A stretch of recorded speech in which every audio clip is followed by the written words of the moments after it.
কল্পনা করুন একটি ভিন গ্রহের মহাকাশযান বা ইউএফও আকাশ থেকে না নেমে সরাসরি পানির ওপর দিয়ে প্রবল গতিতে ছুটে চলছে।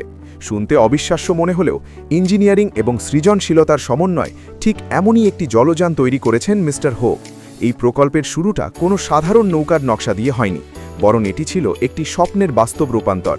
পুরো কাজটির ভিত্তি স্থাপন করা হয় কর্মশালার মেঝের ওপর একটি নিখুঁত বৃত্তাকার নকশা আঁকার মাধ্যমে। একটি মেটাল টেমপ্লেট বা স্ক্রেপার তৈরি করা হয়, যা ঘোরানোর মাধ্যমে বোটের নির্দিষ্ট ব্যাসার্ধ এবং আকৃতি নিশ্চিত করা হয়েছে। একটি সাধারণ ওয়ার্কশপে কেবল ভাঙা লোহা আর ফাইবার গ্লাস দিয়ে কিভাবে তৈরি হলো এই সচল ইউএফও, মিস্টার হো নামের এক স্বপ্নবাজ মানুষ কিভাবে নিজের গ্যারেজেই অসম্ভবকে সম্ভব করলেন। কাঠামোর ভিত্তি স্থাপন থেকে শুরু করে হাইড্রোডাইনামিক ইঞ্জিনিয়ারিং আর মহাকাশযানের মতো স্বয়ংক্রিয় দরজা, এই অবিশ্বাস্য জলযানের তৈরির পেছনের গল্প জানতে হলে আপনাকে দেখতে হবে পুরো ভিডিওটি। আজ RY রনি স্টোরি ট্রেলারে আমরা উন্মোচন করব পানির ওপর ভিন গ্রহের যানের রহস্য। তো চলুন শুরু করা যাক। চ্যানেলটা সাবস্ক্রাইব করা না থাকলে সাবস্ক্রাইব করে স্ক্রিনটা বড় করে পুরো ভিডিওটা দেখতে থাকুন। ছাঁচ নির্মাণ ও মূল কাঠামো। কাজের প্রথম বড় ধাপ ছিল বোটের জন্য একটি নিখুঁত ছাঁচ তৈরি করা। এর জন্য মেঝের ওপর বালুর স্তূপ তৈরি করে তার ওপর সিমেন্টের প্রলেপ দেওয়া হয়।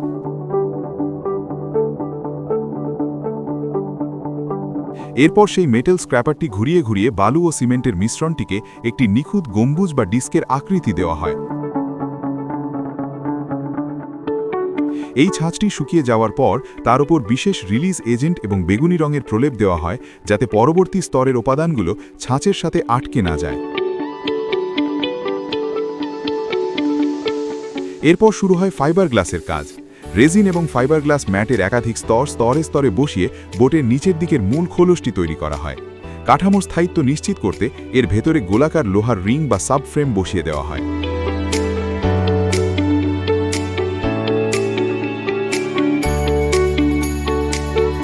খোলসটি পুরোপুরি শক্ত হয়ে যাওয়ার পর ভেতরের বালু ও সিমেন্টের ছাঁচটি ভেঙে বের করে নেওয়া হয়, যার ফলে পাওয়া যায় একটি বিশাল, হালকা অথচ অত্যন্ত শক্তিশালী ফাইবার গ্লাস বডি।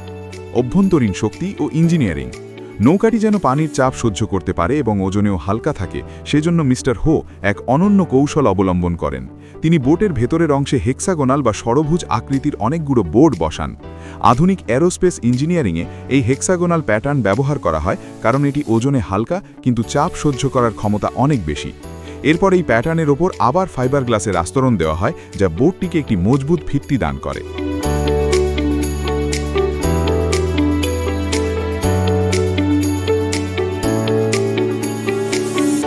ইঞ্জিন ও প্রপালশন সিস্টেম। একটি সচল ইউএফও বোট তৈরির জন্য দরকার ছিল শক্তিশালী ইঞ্জিন। মিস্টার হো একটি 3 সিলিন্ডারের কম্প্যাক্ট কার ইঞ্জিন এবং ট্রান্সমিশন অ্যাসেম্বলি বেছে নেন। বোটের একেবারে কেন্দ্রে গাণিতিক হিসাব মিলিয়ে ইঞ্জিনটি স্থাপন করা হয়। ইঞ্জিনের ধোঁয়া বা এক্সস্ট গ্যাস বের হওয়ার জন্য বোটের নিচের দিকে বিশেষ পাইপ লাগানো হয় এবং পাইপের মুখটি এমনভাবে হাইড্রোডাইনামিক শেপে ঢাকা হয় যাতে পানি ভেতরে ঢুকতে না পারে। প্রপেলার শ্যাফট এবং ইঞ্জিন মাউন্টগুলো এমনভাবে সেট করা হয় যেন এটি পানিতে সর্বোচ্চ গতি তুলতে পারে।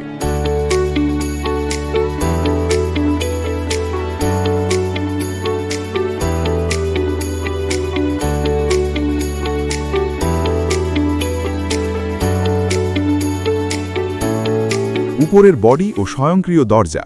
বোটের নিচের অংশের কাজ শেষ হলে এর উপরের ডোম বা কাভার তৈরির কাজ শুরু হয়।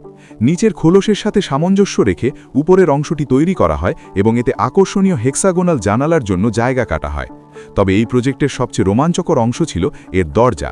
সাধারণ নৌকার মতো কোনো দরজা না রেখে এখানে দুটি বিশাল উইং ডোর বা পাখা সদৃশ দরজা তৈরি করা হয়। এই দরজাগুলো খোলার জন্য ইলেকট্রিক অ্যাকচুয়েটর বা মোটর এবং বিশেষ কবজা ব্যবহার করা হয়, যা একটি রিমোটের বোতাম টিপলেই স্বয়ংক্রিয়ভাবে মহাকাশযানের মতো উপরে উঠে যায়।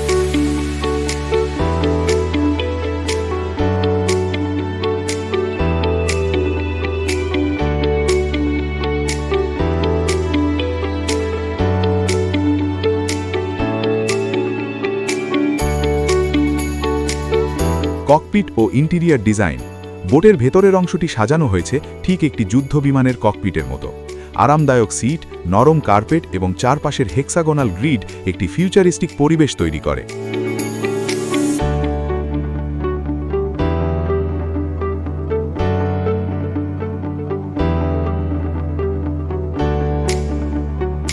চালকের সামনে বসানো হয়েছে একটি কাস্টম স্টিয়ারিং হুইল এবং একটি কন্ট্রোল প্যানেল। এই প্যানেলে স্পিডোমিটার, ফুয়েল গেজ এবং বিভিন্ন সুইচ বসানো হয়েছে যা গিয়ে বোটের ইঞ্জিন এবং লাইট নিয়ন্ত্রণ করা যায়। লাইটিং ও সোলার পাওয়ার।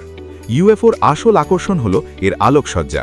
জানালার চারপাশ দিয়ে রঙিন এলইডি স্ট্রিপ লাগানো হয়েছে যা অন্ধকারে নীল ও বেগুনি আভায় জ্বলতে থাকে।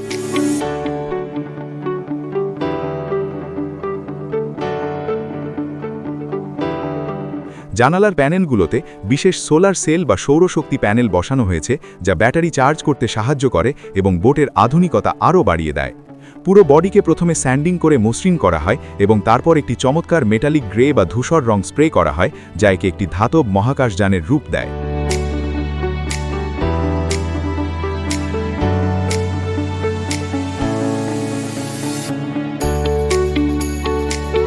চূড়ান্ত পরীক্ষা ও জলযাত্রা।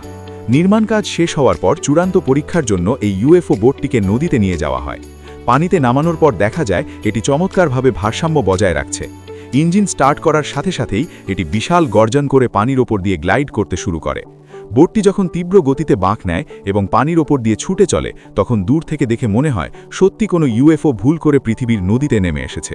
মিস্টার হোয়ের এই প্রজেক্টটি প্রমাণ করে যে সঠিক পরিকল্পনা এবং কঠোর পরিশ্রম থাকলে নিজের গ্যারেজেই অসম্ভবকে সম্ভব করা যায়।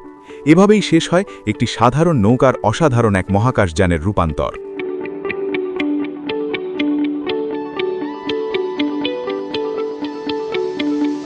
আমাদের চারপাশেই এমন অনেক গল্প লুকিয়ে আছে যা আমাদের অনুপ্রাণিত করে। মিস্টার হোয়ের এই অসাধারণ গল্পটি আপনার কেমন লাগলো তা কমেন্ট করে জানাতে ভুলবেন না। এই ইউএফও বোটটি যদি আপনার সামনে দিয়ে ছুটে যেত তবে আপনার প্রতিক্রিয়া কি হতো লিখে জানান আমাদের। ভিডিওটি ভালো লাগলে লাইক দিন এবং এমন সব অবিশ্বাস্য ও রোমাঞ্চকর ভিডিও দেখতে সাবস্ক্রাইব করুন আমাদের চ্যানেল রনি স্টোরি ট্রেলার। আমি রনি আজকের মতো বিদায় নিচ্ছি। দেখা হবে অন্য কোনো গল্পে, অন্য কোনো ভিডিওতে। ততক্ষণ পর্যন্ত স্বপ্ন দেখতে থাকুন আর অন্বেষণ করতে থাকুন। ধন্যবাদ।